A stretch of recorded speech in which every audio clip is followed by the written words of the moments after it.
அவ ரெண்டு பேருமே விருந்தாக கொண்டுள்ளார்கள். இது மருந்தாகவும் இருந்திருக்கு, விருந்தாகவும் இருக்குன்னு யாரை பார்த்து தெரிஞ்சுக்கணும்னா, நேர நம்ம ராமச்சந்திரனுக்குன்னே பிறந்தவர் வால்மீகி பகவான். அவர் எவ்வளவு பெரிய கள்ளரா திருடரா இருந்தாருங்கிற கதை எல்லாருக்கும் தெரியும். அவர் திருடனா பாபத்தை சேமிச்சுட்டே வந்தாரா? அந்த பாபத்தை போக்குறதுக்கு பெரியோர்கள் என்ன வழி சொல்லி கொடுத்தா?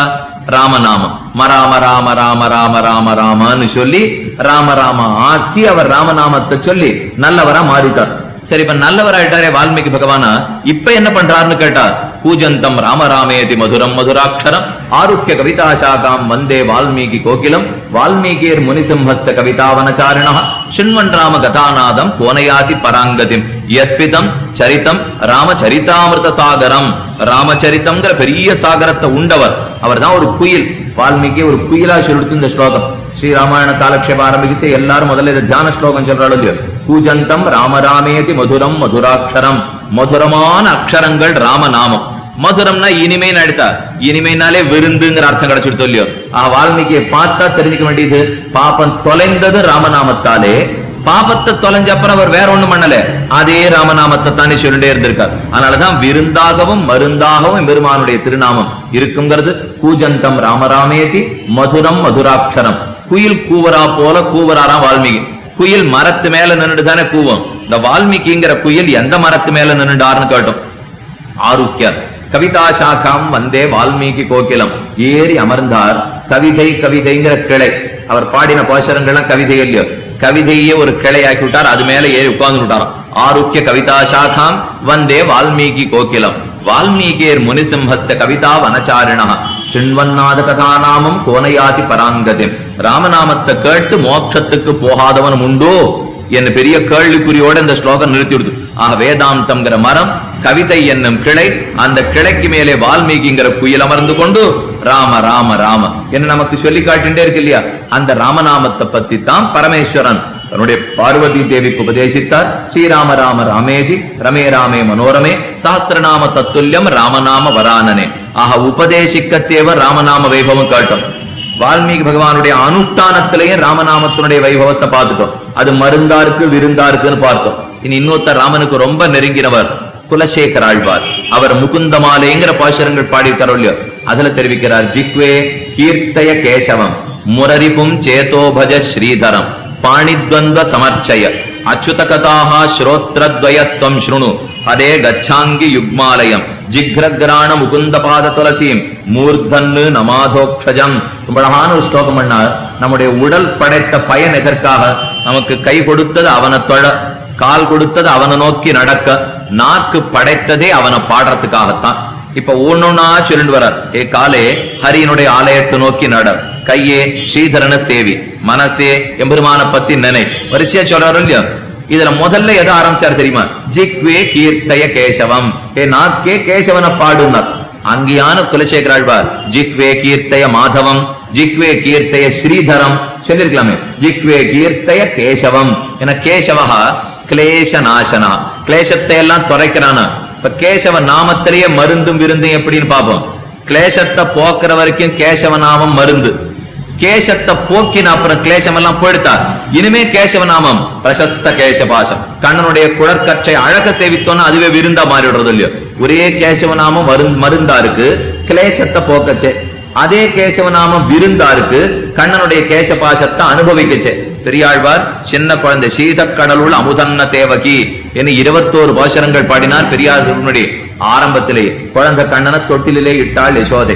ஊர்க்கார எல்லாரையும் கூட்டு இந்த கண்ணனுடைய திருவடியிலேருந்து திருமுடி வரைக்கும் ஒரு அங்கமா காட்டுறான். இது பாருங்கோ, பேசக்குழவி பிடைத்து சுவித்து உள்ளம் பாதகமலம் வந்து காணீரே, கண்ணனுடைய திருவடியை பாரு, முழந்தாள் இருந்தவா காணீரே, மூக்கும் இருந்தவா காணீரே, உச்சி இருந்தவா காணீரே, உன்னுன்னா வந்து பாருங்கோ பாருங்கோன்னார். அப்ப அதை பத்தி அழகா தெரிவிக்கிறார். கண்ணனுடைய கேசபாசம் எத்தனை அழகு, அவனுடைய கேசம் இருந்த அழகை பத்தி பாருங்கோள் என்று அழைக்கிறாள் யசோத பிராட்டி. பெரியாழ்வார் பாவனையில் இதுக்காக சொல்ல வந்து, ஏன்னா கேசவகாங்கிற சொல் அதுவே மருந்தாகவும் அதுவே விருந்தாகவும் இருக்கும் இல்லையா. அதைத்தான் முதல்ல சாதித்தார் குலசேகர ஆழ்வார். ஜிக்வே கீர்த்தய கேசவம், என் நாக்கே அவனை குறித்து பாடு. நாம உடனே எழுந்திருந்து கேட்டோம், என் நாக்குக்கு நிறைய வேற வேலை இருக்கு, நீர்வானா மட்டும் பாடிக்கும், எங்களெல்லாம் கூப்பிடாதீங்க. அவர் பதில் சொல்லிட்டார். இதுக்கு பாகவதத்துல சுகர் ரொம்ப அழகா பதில் சொல்லியிருக்கார். எம்பெருமான பத்தி பாடாத நாக்கு என்ன நாக்கு, அவனை காணாத கண்கள் என்ன கண்கள், அவனை கேட்காத காதுகள் என்ன காதுகள், அவன் சன்னிதானத்துக்கு போகாத கால்கள் என்ன கால்கள், அவனை தொழாத கை என்ன கை. இது தனியா வேற அகராதியே போட்டுவிட்டாரு சுகாச்சாரியர். ஏன்னா நாம கைக்கும் காலுக்கும் வேற அர்த்தம் வச்சிருக்கோமோ இல்லையோ, அதெல்லாம் தொழுகிற கையா இருந்தா தான் இது. தொழுகைங்கிறதே நம்ம சம்பிரதாயத்துக்கு தான் நல்லா ஞாபகம் வச்சுக்கணும். ஏன்னா ஆழ்வார் ஆச்சாரியர்கள் அத்தனை பேர் நமக்கு கற்றுக் கொடுத்ததே தியாயன்ஸ்துவன் நமஸ்யஞ்ச நமஸ்யஞ்ச. இந்த நமஸ்காரத்தை விடவே மாட்டான். ஆனா ஆறாரோ அதை ரொம்ப சர்வஜாகிரதையா பண்ணிட்டு இருக்காங்க. நாம தான் கொஞ்சம் குறைச்சு விட்டோம். ஆழ்வார் முதல் பாசுரத்திலேயே உயர்வர உயர்நலம் உடையவன் எவனவன், மயர்வர மதிரளம் அருளினன் எவனவன், அயர்வரும் அமரர்கள் அதிபதி எவனவன், துயரரு சுடரடி தொழுது எழியன் மனநேன்னர். தொழுதாத்தான் எழலாமே தவிர தொழாவிட்டால் விழலாம், அப்படி வேணா வச்சு விடலாம். தொழுதால் எழலாம்னு சொன்னா தொழாட்ட கீழே விழுந்துட வேண்டிதான். அவன் திருவடிகளை தொழுதாலே நாம் எழப்போகிறோமோ இல்லையோ, அதை முதல்ல சாதித்தார். ஒருவேளை என் கண்ணுக்கு நிறைய விஷயத்தை பார்த்துட்டே இருக்கேன், ஆனா கண்ணனை மட்டும் என் கண்கள் பார்த்ததே இல்லை. ஆனா கண்ணு தெரியறதே நாம கேட்டோம்.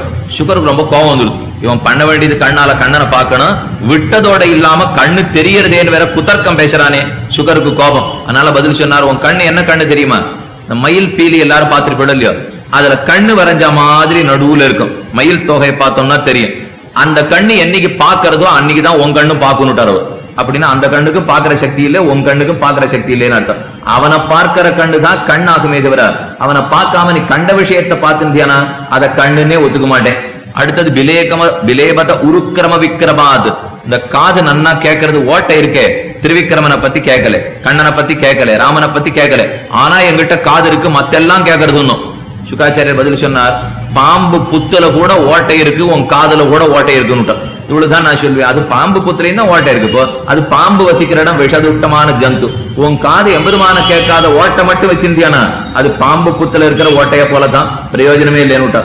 அடுத்தது சொன்னா, என் கை இன்னி வரைக்கும் கண்ணனை கைகளை தொழுததே கிடையாது, ஆனா என் உடம்புல கை இருக்குன்னு. அது ஒண்ணுமில்லே, பிராணன் போன சரீரத்தினுடைய கைகள் இடத்துல கூட தான் கை இருக்கு.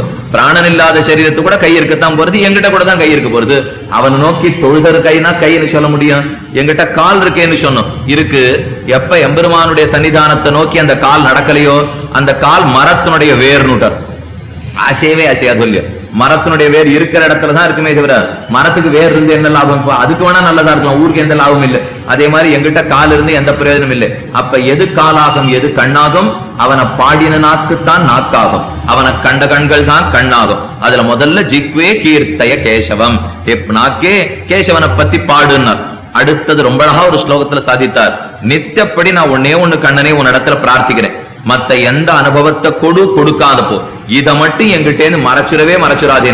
என்ன வேணும்னு கண்ணன் கேட்க குலசேகராழ்வார் பதில் சொல்றார், ஸ்ரீ வல்லபேதி வரதேதி தயாபரேதி பக்த பிரியேதி பவலுண்டன கோவிதேதி நாதேதி நாகசயனேதி ஜெகன்னிவாசேதி ஆலாபனம் பிரதிபதம் குருமே முகுந்த.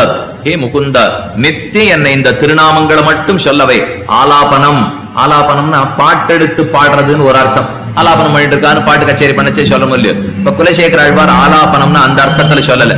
அந்த அர்த்தத்துல அவர் பாடியிருந்தாலும் உண்மையான அவர் மனசுல என்ன அர்த்தம் தெரியுமா? ஆலாபனம்னா பிதற்றுதல். நான் என்ன அர்த்தம் தெரிஞ்சு உன்னுடைய திருநாமத்தை சொல்லணும்னே சொல்லல. உன்ன அழுது கண்ணீரும் கம்பலையுமா பெதத்தினா கூட போரும். ஏன்னா பக்தி மேலிட்டாதானே பிதத்தறதுக்கு ஆரம்பிப்பான். கண்ணனே உன் திருநாமங்களை பிதற்றுமாறு செய் என்று பிரார்த்திக்கிறார் குலசேகராழ்வார். ஸ்ரீவல்லப, ஸ்ரீதேவி நாச்சியாருக்கு கேள்வன் நீதான். ஸ்ரீவல்லபேதி வரதேதி, ஆறார் எதை கேட்டாலும் வாரி கொடுப்பவன் நீ. பக்த பிரியேதி, பக்தர்களுக்கு பிரியன் நீ. பவலுண்டன கோவிதேதி, சம்சாரம் என்கும் தீயை கொளுத்தி விடுவன் முடிச்சு விடுபவன் நீ. நாதேதி, எனக்கு நாதனே நீதான். நாகசயனேதி, திருவனந்தாழ்வான் படுக்கையில் கிடந்திருப்பவனே நீதான். ஜெகன்னிவாசேதி, உலகம் முழுக்க வசிப்பவனே நீதான். இது ஆலாபனம் பிரதிபதம் குருமே முகுந்த என்ன விடாம என்ன நித்தியம் பாடவைன்னு கேட்டார் குலசேகராழ்வார். அப்ப குலசேகராழ்வாரும் பாட்டுத்தான் தனக்கு வேணுங்கிறார். எம்பெருமானுடைய திருநாமத்தை விடாம பாடணும். அதை பாடி பாடியே தன்னுடைய பாபங்களை தொலைச்சுன்னு அனுபவிக்கிறார். வால்மீகி பகவான் பூஜந்தம் ராமராமேதி மதுரம் மதுராட்சரம். இப்ப இத்தனை கதை எதுக்காக நாம பாக்குறோம் தெரியுமா? உபதேசம் மட்டுமில்லே நாம சங்கீர்த்தனம் பண்ணுன்னு அந்த உபதேசத்துப்படி பெரியோர்கள் நடந்தும் காட்டியுள்ளார்கள். ஏன்னா நம்ம எப்பவும் ரெண்ட தேடுவோம். இந்த விஷயம் புஸ்தகத்துல இருக்கா, இதன்படி யாரானு நடந்திருக்காளா, இந்த ரெண்டுமே ரொம்ப முக்கியம். இந்த கோவில்ல நீங்க போய் கேட்டு பாருங்க, பழைய காலத்து கோவில்லாம் இருக்கும் இல்லையா, எல்லா உற்சவத்தையும் ஒன்னும் புஸ்தகத்துல எழுதி வச்சுட்டே இருக்க முடியாது. சில உற்சவங்கள்ல அந்த நாள் அந்த வருஷத்துல இப்படி வரைச்சே என்ன பண்ணா, இந்த வருஷத்துல இப்படி வரைச்சே என்ன பண்ணா கேட்டு மரபுப்படிதான் நடக்கவே நடப்பா. இன்னைக்கு நமக்கு ரெண்டு தேவை. ஒண்ணு உபதேசம் இருக்கா, புஸ்தகத்துல இருக்கா.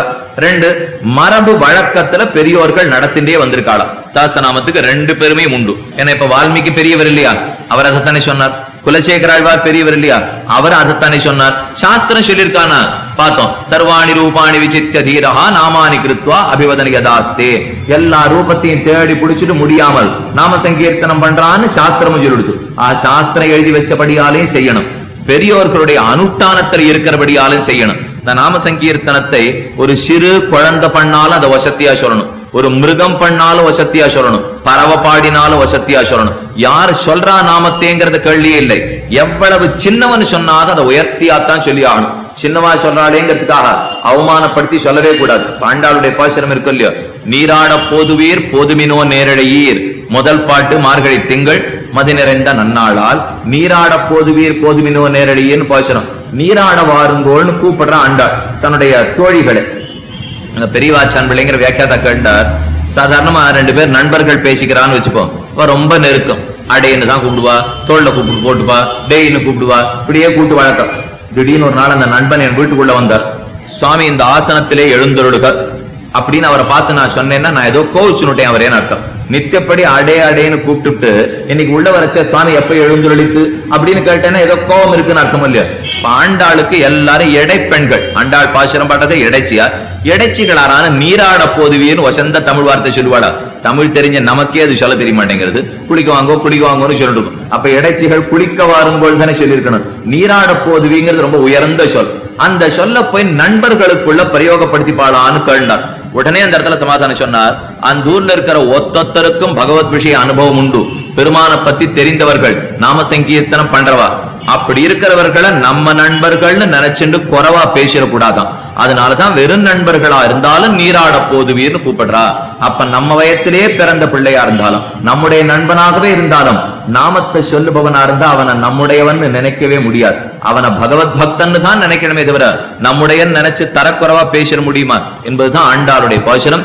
எம்பெருமான பத்தி எவ்வளவு சின்னவன் சொன்னாலும் அதனுடைய உயர்வு மனசுல படணும். இதுக்கு திருமங்கி ஆழ்வார் ஒரு பாசுரம் பாடினார். ஒரு குயில் வளர்த்துன்னு வந்தார், ஒரு கிளி வளர்த்துன்னு வந்தார் திருமங்கி ஆழ்வார். அந்த கிளிக்கு திருநாமம் எல்லாம் அப்பப்ப சொல்லி கொடுப்பாராம். தயிர் பழம் சோற்றொடு பால் அடிசிலும் தந்து. நிறைய தயிர் கொடுப்பாரு, சோறு கொடுப்பார், பால் கொடுப்பார். ஆழ்வார் அதுக்கு கிளிக்கு நிறைய திருநாமங்கள்லாம் சொல்லி வைப்பார். கிளி கேட்டு கிளி சொல்லி கொடுத்தது திரும்ப சொல்லும் இல்லையோ. அந்த நாள்ல இருந்தே தமிழ் காவியத்திலே பார்த்து வந்திருப்போம். தலைமகள் நாயகி எல்லாம் கிளி வளர்ப்பா. அந்த கிளியை வளர்த்து அதான தன் நாயக்கனுடைய பேரை சொல்லி வைப்பா. இவ ரொம்ப கட்டப்படைச்சு அதுக்கு பக்கவான அந்த பேரை திரும்பி சொல்லும். அதை கேட்டு இவ கொஞ்சம் நாயகி ஆனந்தப்படுவோ இல்லையோ. அதே போல திருமங்கி ஆழ்வாருங்கிற பறக்கால நாயகி அந்த கிளிக்கு சொல்லி வச்சுட்டா. அந்த கிளிக்கு சொல்லச்சேவே ஜாகிரதைப்படுத்தி விட்டா. உனக்கு தயிர் பழம் எல்லாம் கொடுத்து திருநாமத்தை சொல்லி வச்சிருக்கேன்.